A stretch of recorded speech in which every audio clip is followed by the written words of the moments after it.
الحمد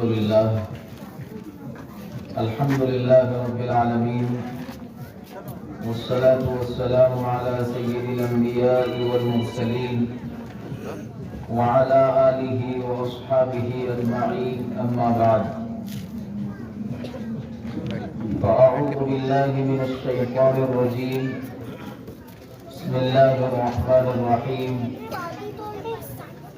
أم كنتم شهداء إذ حضر يعقوب الموت إذ قال لبنيه ما تعبدون من بعدي، وقال تعالى إن الدين عند الله الإسلام،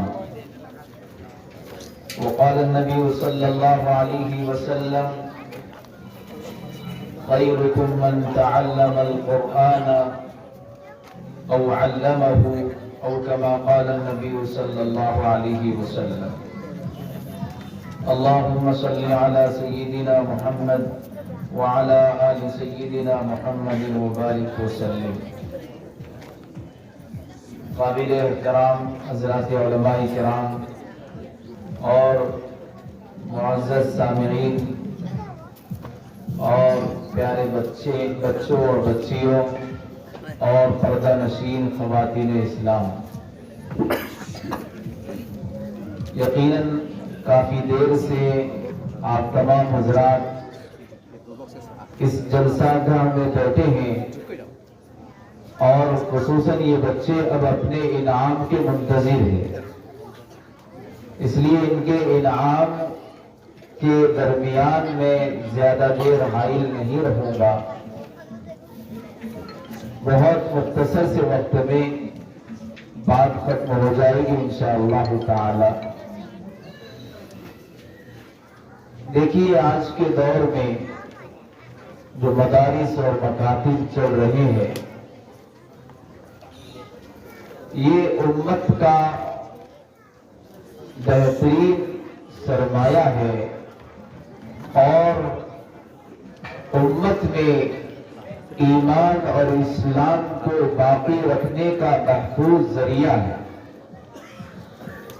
مدارس اور مکاتب یہ اللہ کی بہت بڑی دین ہے، اللہ کا بہت بڑا انعام ہے. مدارس کے ذریعے، مکاتب کے ذریعے ہمارے بچوں کے ایمان کی حفاظت کی جا رہی ہے. ان کو دین کی، ایمان کی بنیادی چیزیں یہاں سکھائی جاتی ہے، پڑھائی جاتی ہے، اور یہ ہر حال میں ایمان پر، اسلام پر کیسے باقی رہے یہ مکاتب میں سکھایا جاتا ہے. مکاتب کی ایک کڑی اس مسجد کا مکتب ہے، مکتب صوت القرآن. یہ مکتب گویا قرآن کی ایک آواز ہے، صوت القرآن، قرآن کی آواز. یہ مکتب ہمارے اس محلے والوں کو اور اس علاقے والوں کو یہ پیغام دے رہا ہے کہ آ جاؤ، قرآن کی طرف آ جاؤ، آ جاؤ مسجد کی طرف آ جاؤ، آ جاؤ مدرسے کی طرف آ جاؤ، مکتب کی طرف آ جاؤ. اگر قرآن کی طرف آ جاؤ گے تو اللہ رب العزت نے جو غلبہ پہلے مسلمانوں کو دیا تھا، وہی غلبہ آج بھی قرآن پاک کے ذریعے سے اللہ ہم سب کو دے گا.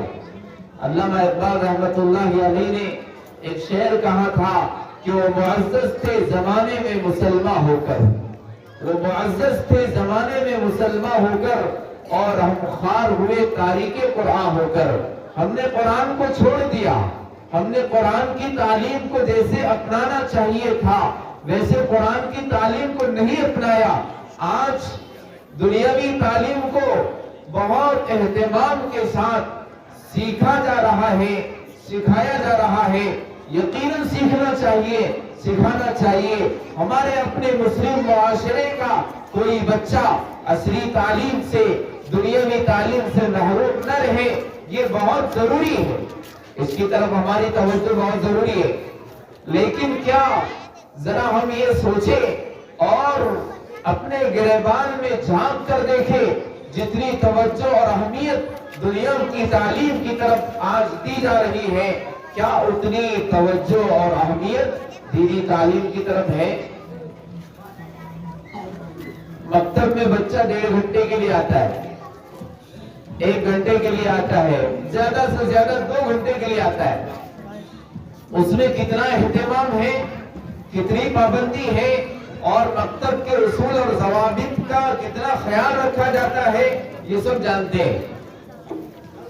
جبکہ یہاں ان کی آخرت کو سنوارا جا رہا ہے، یہاں ان کی آخرت کو بنایا جا رہا ہے، اور قبر میں ساتھ آنے والی چیزوں کو یہاں ان کو دیا جا رہا ہے، سکھایا جا رہا ہے۔ یہ مکتب کے بچے مکتب کے بیگ کے ساتھ اور مکتب کے یونیفارم کے ساتھ مکتب میں آتے ہیں، مدرسے میں آتے ہیں۔ آپ یہ بچوں کو جب دیکھتے ہوں گے، گھر والے روانہ کرتے ہوں گے، تو یہ بچے اپنا مکتب کا بیگ اپنے سینے سے لگا کر مکتب کی طرف آتے ہیں، مسجد کی طرف آتے ہیں، گلی سے چل کر آتے ہیں۔ گلی والے بھی دیکھتے ہوں گے، یہ بچہ مکتب میں جا رہا ہے، مکتب کا بیگ اس نے سینے سے لگایا ہے۔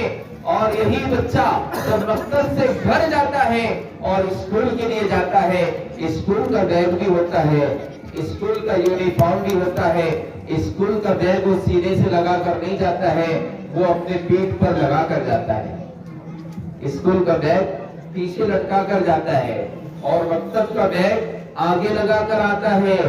یہ بیگ یہ پیغام دیتا ہے اور یہ بیگ یہ سبق دے رہا ہے کہ آگے جو بیگ لٹکایا جا رہا ہے یہ آگے کام آنے والی چیز ہے، اور اسکول کی چیز پیچھے جو لٹکائی جا رہی ہے یہ پیچھے رہ جائے گا، آگے نہیں آئے گا۔ یہ مکتب بہت بڑی نعمت ہے، اس کو غنیمت سمجھے۔ ماشاءاللہ یہاں کا نظام مضبوط ہے، تعلیمی اعتبار سے اللہ تعالیٰ اور مضبوطی عطا فرمائے۔ مضبوطی کیسے ہوگی؟ سب کی توجہ ہوگی، معلمین کی بھی، پڑھانے والوں کی بھی، پڑھنے والوں کی بھی، ماں باپ کی بھی، کمیٹی والوں کی بھی، ذمہ داران کی، سب کی توجہ ہوگی تو یہ مکتب اور جاندار بنے گا انشاءاللہ۔ آج 5 بچوں نے مکتب میں ناظرہ مکمل کیا ہے، اب وقت آنا چاہیے اور وہ موقع آنا چاہیے کہ اس مکتب صوت القرآن سے بچے حفظ قرآن مکمل کریں، حافظ قرآن بنے۔ یہاں سے لڑکیاں حافظ قرآن بنے، لڑکے حافظ قرآن بنے، یہ موقع آنا چاہیے۔ یہ کیسے آئے گا؟ سب کی توجہ رہے گی، سب کی محنت رہے گی تو یہ موقع آئے گا انشاءاللہ تعالی، اور اللہ تعالیٰ بہت جلد وہ موقع لائے گا انشاءاللہ۔ اور دیکھیے یہ مکتب پر جو توجہ دینے کی ضرورت ہے خاص طور سے، وہ سارے مکتب میں پڑھنے والے ماں باپ کی بڑی اہم ذمہ داری ہوتی ہے۔ بچوں کو مکتب میں پابندی کے ساتھ بھیجے، یونیفارم کے ساتھ بھیجے، فیس کا نظام ہے ماشاءاللہ، فیس کی کارگزاری آصف بھائی نے جو ذمہ دار ہے مسجد کے، پورے سال کی کارگزاری سنا دی۔ مکتب کی فیس کی کارگزاری یہ بہت کم جگہ پر اس طرح ہوتا ہے، حالانکہ ہر مکتب میں فیس کا نظام ہے، وہاں ماہانہ کارگزاری ہوتی ہے، لیکن یہ سالانہ کارگزاری بہت اچھا ہے ماشاءاللہ۔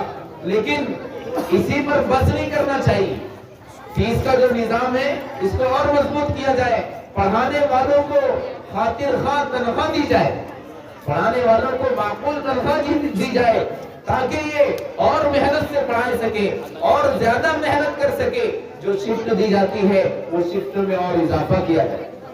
اور یہاں کے ماحول کو دیکھ کر ایسا لگا کہ اگر پورے اورنگ آباد شہر میں مکاتب کی جو شفٹ چل رہی ہے اس کا اگر اندازہ لگایا جائے اور ان ساری شفٹوں سے بڑھ کر اگر اس مکتب میں شفٹ طے کی جاوے تو آسانی سے وہ حل ہو سکتی ہے۔ یہاں کے ذمہ داران کے جذبوں کو اور کمیٹی کو دیکھ کر اس طرح کا اندازہ لگایا جا رہا ہے، انشاءاللہ یہ بھی ہوگا۔ اللہ تعالیٰ کامیابی عطا فرمائے اور اس مکتب میں پڑھانے والوں کو اللہ تعالیٰ خوب جزائے خیر عطا فرمائے۔ اور دوستو بزرگوں، آخری بات یہ کہ دیکھیے یہ بچے ہمارے پاس امانت ہے، یہ قوم کا مستقبل ہے، یہ بچوں کے ایمان کی حفاظت ہم سب کی اولین ذمہ داری ہے۔ آج فتنوں کا دور ہے اور طرح طرح فتنے رونما ہو رہے ہیں. فتنے پہلے دنیا کی شکل میں آیا کرتے تھے, آج فتنے دین کی شکل میں بھی آ رہے ہیں. یہ فتنوں کو جاننا, فتنوں کو پہچاننا یہ بہت ضروری ہے,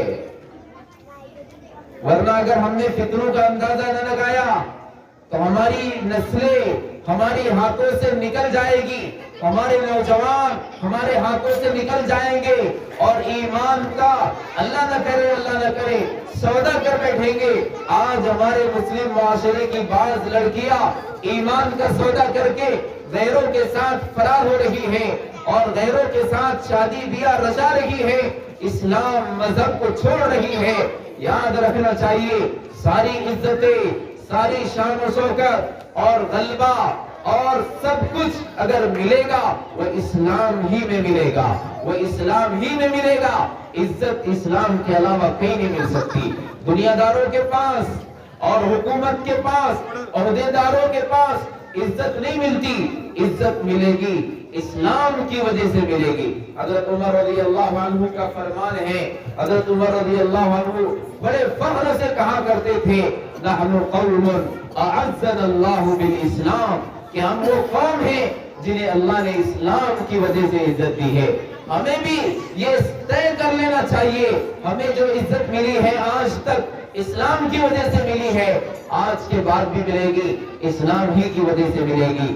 اللہ کے پاس قابل قبول اگر کوئی چیز ہے وہ اسلام ہی ہے. اسی لیے یہاں مکتب میں اسلام کو سکھایا جا رہا ہے, اسلام کو بتایا جا رہا ہے, مساجد کے ماحول میں اسلام کو بتلایا جاتا ہے, ایمان کو سکھایا جاتا ہے, اعمال کی تربیت دی جاتی ہے. تو مرد حضرات مسجدوں سے اپنے آپ کو جوڑے, یہ مکتب میں یہ چھوٹے بچے ننھے منھے بچے مکاتب سے اپنے آپ کو جوڑے, مستورات یہ اجتماعی تعلیم کے حلقوں میں اپنے آپ کو جوڑے, اپنے گھروں میں تعلیم کا ماحول بنائیں, دینی فضا کو عام کریں. تو انشاءاللہ اللہ کی ذات سے امید ہے ہر فتنے کا ہم مقابلہ کر لیں گے اور ہر فتنے کے وقت میں ہم انشاءاللہ ایمان پر بچے رہیں گے, ایمان پر باقی رہیں گے.